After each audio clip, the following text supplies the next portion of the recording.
If you're somebody who hasn't really paid attention to your health for most of your life and you feel kind of crummy and you're like, I want to do something. How do I do it? Which diet do I take? What supplement should I take? What should I cut out of my life? What I say is that what you got to realize that the body's hardwired with these defenses, shields up. What are the things that take your shields down? What are the things that turn off the smoke alarm in your house, that unlock the doors? The bioactives and does amazing things to your metabolism, to your blood vessels, the lower inflammation, and just tip the odds in your favor towards longevity with a simple cup of in the morning. Something that was surprising to us in the lab when we did this, used extracted from oats, injected into a wound. We also discovered that the wound that healed was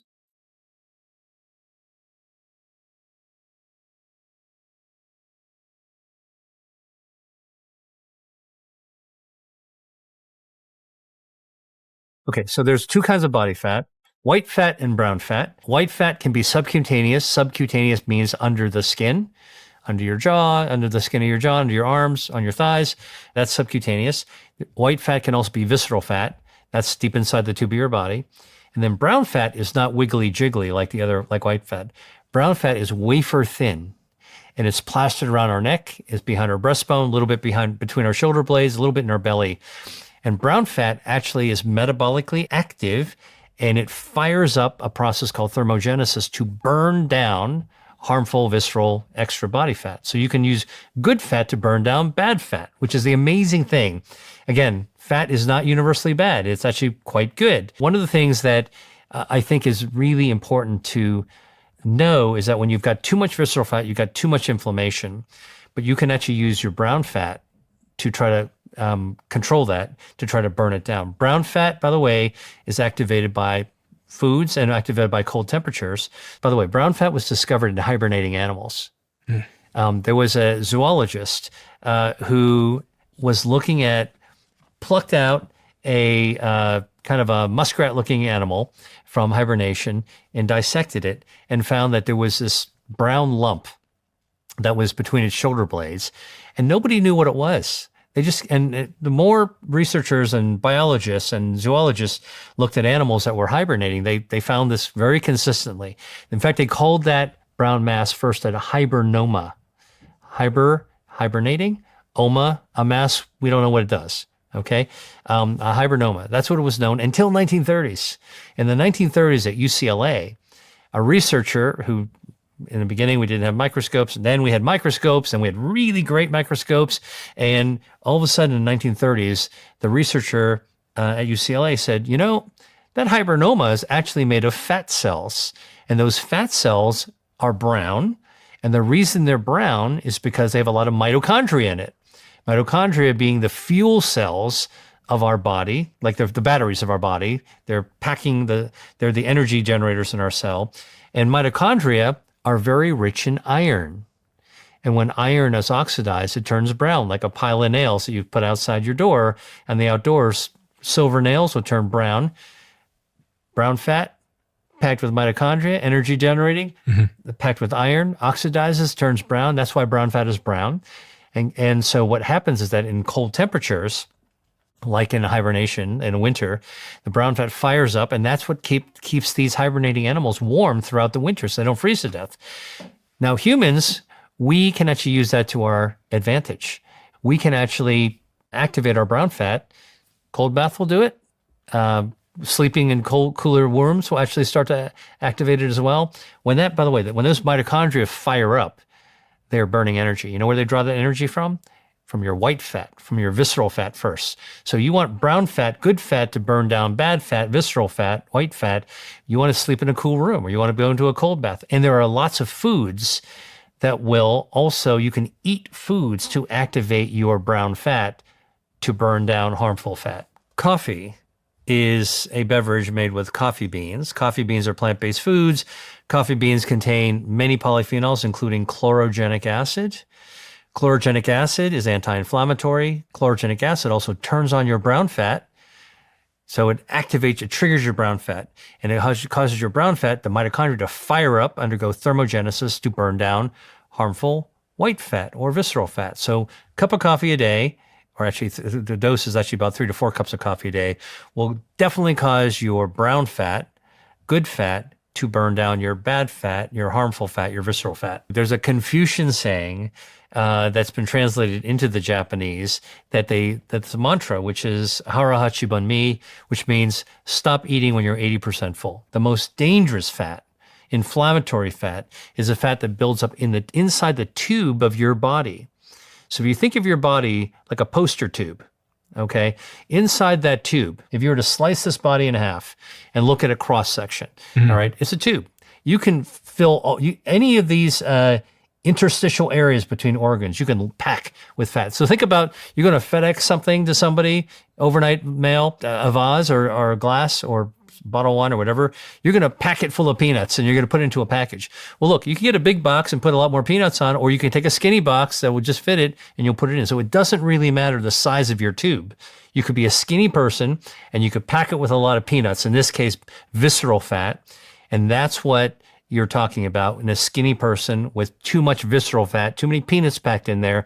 And that is a result of overconsumption of calories, that fat, that energy, the fuel tanks building up within a skinny body. Yeah. And that's what we call skinny fat. Fasting's good, and fasting's very old. It's not just a recent trend. If you go back thousands of years, I mean, if you look at some of the oldest religions in the world, fasting was part of their ritual that would happen, throughout the year. Now, people go, well, what about intermittent fasting? How long should I fast? I try to tell people there is no magic formula for success for fasting, because we're all different and our bodies are different. Our lifestyles are different. There's no universal fasting protocol that's going to be one size fits all. However, I will tell you an easy way to fast, because fasting is very natural to us, is just paying attention to what you do every day and be mindful. So when you're sleeping, you're not eating. When you're not eating, you're fasting. So I try to be reassuring. So guess what? You're fasting every day anyway. When you fall asleep, you're fasting. All right. And the longer you're not eating and sleeping, the more time your metabolism, the Ferrari of your metabolism, of your body, can switch gears to burn down any extra fat that's accumulated. Now, if you've been eating whatever you want over time, you probably built up a lot of extra fat. Now, from your scans, apparently not. You don't have too much, all right? But if you're fasting regularly, you're burning down all that extra stuff, okay? And so then how do you optimize that without having to calendarize your fast and figure out, how to schedule your meals? I try to make things as scientific, but as practical as possible. And so I tell people, you want to really get involved in intermittent fasting. Easiest way is take advantage of what you're doing already. And that is, if you're sleeping, try to sleep 8 hours a day. So how do you sleep 8 hours a day? I don't know. I said, if you go to bed at 11 o'clock, get up at 7 o'clock, you get 8 hours of sleep. All right. We know that that's the sweet spot for your brain, for your metabolism, for burning unharmful body fat. How do you get more out of that? How do you turn that 8 hours of fasting into more? Well, what I say is that the night before, when you're eating dinner, let's say you eat from 7 to 8 o'clock in the evening, what I say is that when you finish dinner and you put your dishes away in the sink or in the dishwasher, that's it. No more eating. Stop eating. Nothing until the next day. If you're going to have dessert or whatever, squeeze it in there, but don't take a snack with you and sit by the television or, absentmindedly gobble food, and don't, before you go to bed, eat a big chunk of whatever. Okay. Now you got 3 hours before you go to bed at 11. Again, this is all a theoretical model. 3 hours of not eating. Your blood sugar goes down. Your insulin goes down because you're not eating anymore. All right. Now your metabolism shifts gears 3 hours earlier. Okay. Now you've got those 8 hours plus 3 hours. You got 11 hours. Now, when you get up in the morning, okay, let's say you get up at 7 in the morning, don't do what our moms told us to do, right? So if you were like me growing up, my mom, when I got up, was like, hurry up and get to breakfast and eat something so you have enough energy to actually go to school and learn something. All right. So I developed this instinct of actually just getting up and eating as quickly as I can, getting some breakfast in. What if I told you that what I do now, when I get up in the morning, I deliberately don't do what my mother told me to do. I get up, I take my time getting ready, I get dressed, I don't eat anything right away. In fact, if I'm dressed and I'm ready for the day, I might go check it out. I might go outside and take a look at the outside. I might go for a quick walk or check my emails, or I might read a chapter of a book or read a few pages of a book. I wait at least an hour before I eat anything. Now let's do the math, Stephen. 8 o'clock, stop eating. 11 o'clock, go to bed, 3 hours. 11 to 7, 8 hours. 3 plus 8 is equal to 11 hours. I got 11 hours of fasting in. Now I get up and I don't eat for another hour. Boom, 12 hours of fasting, just like that. Okay. Now, if you really want to do that 16-hour fasting, 16-8, just skip breakfast and get to lunch. And as long as you don't overeat at lunch, which does require a little discipline after you go for your fasting window, that you don't overeat and you're eating the right foods, that's how you actually get to do intermittent fasting in the most natural way possible. Simplicity is actually something that seems to be a recurrent theme in people who live long and live well. And so, I love the fact that you brought up this idea of like the typical breakfast where, you're stacking the drive-through, and, we didn't even talk about like how you get your coffee, with a pumpkin flavor and all the whipped cream and your convection oven, ultra processed breakfast sandwich and all that other kind of stuff that, we see this all the time. I'll tell you what I've seen. I've seen in some of the healthiest people that come from the healthy cultures, they live pretty simple lives. A great example is the people I've known from Greece, for example. They start their breakfast with basically a simple cup of coffee and maybe a piece of fruit. And that's it. It's really, really simple. All right. And maybe some Greek yogurt. All right. And not a lot of it, like a little tiny cup of it with some crushed pistachios, maybe a little bit of cut fruit into it. And that's it. And I actually embarked upon that myself and found myself feeling so much better by not loading in calories and loading in additives and loading in all that other stuff. Listen, I grew up like most people who are probably watching or listening to this, hey, it's really great to have a big topping of whipped cream with like all these fancy things on it. Like it feels like holidays, but to be honest with you, simple has always made me feel better. I start the day with a cup of coffee. And by the way, the coffee, as I have continued to conclude, it's one of the holy trinity beverages: water, tea, and coffee. No matter what field you're looking at, whether you're looking at cancer, whether you're looking at diabetes, whether you're looking at longevity, whether you're looking at overall fitness, coffee seems to be good for you. Okay. I was told in medical school, coffee is not that great for the heart.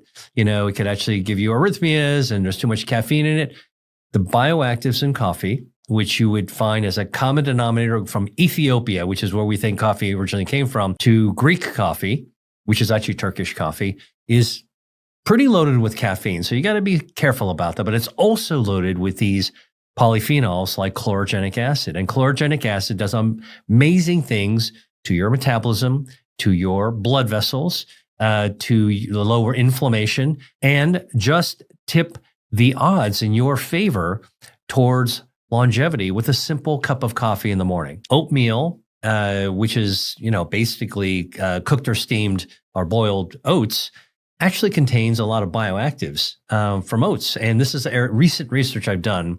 We presented at medical conferences where we took whole oats, the kind you have in Aveeno skin cream and the kind you would have in oatmeal. We've extracted out the concentration of the bioactives. So what are the bioactives in oats? Well, one of them is called avenanthromide. Okay. The other one is beta-glucan, which is the same thing you'd find in mushrooms and barley. Two really potent substances. And we decided to do some medical research by testing what can these oat bioactives do. So people talk about inflammation and all that stuff. I'm a scientist, so I wanted to see it for myself. So we collaborated with a group out of the University of Arizona and a standard model to look at wound healing. Now, I have a background in biotech, and wound healing is a big problem in people with diabetes, in nursing homes, in the intensive care units. You got skin breakdown, bed sores. People with diabetes wind up having wounds in their feet that get gangrenous and they have to get amputated. So one of my passions, but also areas of expertise, is how can we support healing, wound healing faster, right? So we talk about healing, right? So, okay, oat bioactives, if you inject them into the wound, in the border of a wound, and this is a lab experiment, we were so surprised. It doubled the rate of healing. It zipped the wound shut. And then when we did the medical research to food as medicine research, we did a deep dive into the tissue that healed. And what we found? Oat bioactives completely suppressed inflammation. Bingo, box checked, proven. Okay, I saw it myself. Number one. Number two, it generated more healing blood vessels. That's my wheelhouse.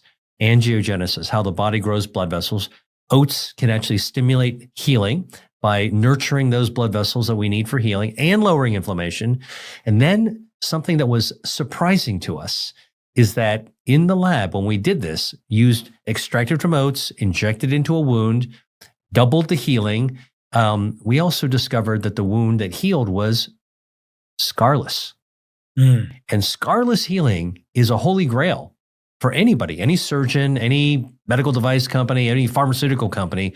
We'd never seen this before. And we wouldn't have discovered it if we didn't actually take what Mother Nature had, pull it out, and put it into a standard medical test system. This is what like people always, talk about food as medicine. I'm one of the dudes that actually does it. And so when we looked at it, how could you get scarless healing? I mean, like we looked under the microscope and this baby had this healed wound, had no scar, no inflammation, plenty of nourishing blood vessels, but it had no scar. When you actually looked at the collagen, and I know this is the topic that, you've also talked about, and we can talk about it some more about collagen. Collagen is normally in tissue. It's a beautiful woven pattern. If you've ever had a beautiful oriental rug or tapestry on your wall or your window, like that's weaving. And when collagen is woven perfectly, there's no scar. So we looked at this. There was no scar. The collagen was woven perfectly in the healed wound with more blood vessels and no inflammation. Okay. And then we took it one step further. We found that the oats bioactives recruited stem cells. The body's hardwired with these defenses, shields up, right? That's what we want to do. Because shields are already normally up. You want to raise them higher. But what are the things that take your shields down, right? What are the things that turn off the smoke alarm in your house, that unlock the doors? Excess sodium, too much salt, which can be present in a lot of restaurant foods. People eat out a lot, go to restaurants all the time. You ever go to the back of a kitchen of a restaurant to see how they're seasoning their food? Patrons love salty food. It makes food taste really great. There's our brains respond very well to salty food. That high sodium levels actually speeds up, accelerates our cellular aging. So we actually age faster, but it also is a huge wear and tear on our health defenses, specifically our circulation. Our blood vessels, our angiogenesis system is taken down by excess salt. While you're sleeping really deeply, your metabolism is also burning down fat.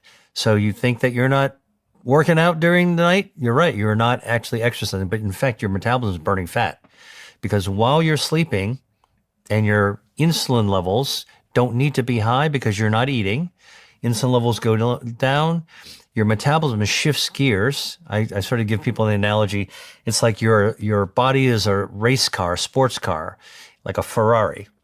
During the day, you are in gear to drive, accumulate speed, and you're revving your engines. At night, you shift gears where you're actually burning down fat. You don't need to accumulate more fuel. Now you're burning down the fuel. So when you're sleeping, you're actually burning away fat. But when you don't sleep well, or you don't sleep long enough, you're not burning down that fuel. That fuel accumulates. Day or two of not good enough sleep, that's okay. Think about flying overseas, getting some jet lag. You got to catch up. Once you catch up, you feel better. All right. But think about this like day in and day out. Chronically stressed people who are never getting good sleep. Add a little booze, alcohol to the equation.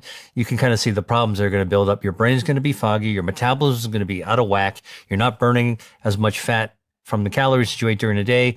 Now inflammation starts to rise in your body, and that inflammation really takes down your health defenses. And now you're much more vulnerable. So in your own example of where chronic stress leads to poor sleep and then you get sick, no surprise. The Japanese demographics show consistently some of the oldest, longest living people They tend, first and foremost, okay, before we talk about what they eat, let me tell you what they don't do. They don't overeat. And I'm giving you a purposeful pause there because overeating, caloric loading, okay, is very damaging to our metabolism. It actually counters our ability to live long. It actually speeds up our cellular aging. It sets up inflammation. So by cutting down on your caloric intake every day, that's one of the things is that the Japanese culture, the culinary and gastronomic approach to food in Japan tends to favor modesty, under-eating rather than overeating. And one thing I want to do for anybody listening to this is to try to bring a little bit of discipline and clarity to this idea of the use of the word processed and ultra processed, because Sure. I think we, those of us who talk about it all the time, we understand what we're trying to say. But I think for people who are listening, sometimes there's some confusion. What's what's processed versus ultra processed? And what I tell people is that we very rarely eat raw ingredients one at a time. Maybe an exception is a salad bar, or a fruit plate. You're eating every forkful is like one thing. A little thing of lettuce, a little tomato, a little watermelon or a pineapple. Most of the time, the foods that we eat, the food I enjoy, is cooked, prepared. Whether it's Chinese food, Indian food, Mexican food, Spanish food, Italian food, it's prepared. And that means that you're taking raw ingredients and doing something with it, which is processing it. So you ever see how they make homemade pasta? Get a big amount of flour, make a little hole in it like a volcano crater, crack a couple of eggs, and then just use your fingertips to start working it until it actually firms up, and then you roll it out. Okay, so that's like grandma in Italy making pasta the way it's been done for thousands of years. Right. That's processed. You're processing the food. Minimally processed. A lot of people say. Minimally processed. Right. But the point is that like homemade like that with fresh ingredients could be technically considered processed. Sure. But that's not what we're talking about when we talk about the foods that we should be more careful about. Now, there's so much discussion about the food industry. And I want to maybe touch on that just a little bit, but ultra processed foods are not the foods you make at home, like manipulate at home to cook and to turn into a meal. Those are the ones that are made in a big factory and where machines are extruding ingredients and converting ingredients into forms and shapes like animal crackers, for example, that wouldn't naturally occur in nature, and then add lots of chemicals to them, emulsifiers, preservatives, artificial coloring, artificial flavoring, added sugar. That's another one. Okay. And this is all transparently on the ingredient label, but hidden in plain sight to the consumer. And so ultra processed foods are a choice that many of us have been, I would say, conditioned to reach for because of how we grew up in our society. Something out of a box that tastes really great and it's sweet and it's not very expensive. So maybe your mom bought a lot of it and it's in your pantry, maybe for months and months and months. Like food it's not supposed to last that long. Okay. And it's all engineered for convenience, shelf life, longer it lasts, better is for consumers, so to speak. That's what they make us believe, or certainly for the grocery store. And it's cheap and it's available, right? And then it's engineered to really make you crave it. When we are born, we are all like laptops, brand new laptops you take out of the box. It's perfectly designed. They all look the same. You plug it into the wall. When you start it up, the operating system is supposed to work exactly the same way. Okay. And yes, there are some genetic differences, of course, but lifestyle winds up being, 80% or more dictating our fate. And our fate starts when we were young. So a lot of these early exposures that we actually have wind up not only developing habits, but also developing cellular fingerprints that we carry with us to the decades that we wind up living. Now, the good news, it's never too late to actually revert back to your own operating system, which is this is why I tell people, if you're somebody who hasn't really paid attention to your health for most of your life and you feel kind of crummy and you're like, you know what, it's time to own up to this and I want to actually change myself. I want to do something. How do I do it? Which diet do I take? What supplement should I take? What should I cut out of my life? I mean, that's a typical thing that I often hear from somebody who's desperate to improve their situation and they're overwhelmed, especially in today's world. And then of course, they invoke like, oh, is there a big conspiracy around me and I'm trapped in I'm trapped in somebody else's nightmare. You know what? What I say is that it's a very complex situation, health and food. All right. And you addressed, you started to address some of the nuances and complexities. What I say is that what you got to realize is that we all have it hardwired in ourselves to be able to have that operating system to get back to health. Our metabolism knows how to actually be healthy. We know how to lose body fat. We know how to actually regulate blood sugar for the most part. We know how to actually keep our joints healthy. We know how to keep our brains healthy. That's actually what comes out of the box. That's our operating system. Now, over the course of many years, we derail our operating system. It's like your laptop. You keep it too hot, you drop it, you download crazy things on it. It's got some viruses on it. Listen, you might keep your computer, your laptop in perfect shape. If I'm careless and I drop it and I do all those crazy things to it, I don't have any kind of hygiene on it. At some point, I'm going to regret it. I'm going to say, you know what? My laptop's running really slowly. I got all these viruses. My screen doesn't work so well. What can I do? I feel overwhelmed. And what I always tell people, like in your body, go back to basics, clean it up, go back to the operating system, all right, and start from there. Hey, if you like that video, then you're going to love this one. Check it out.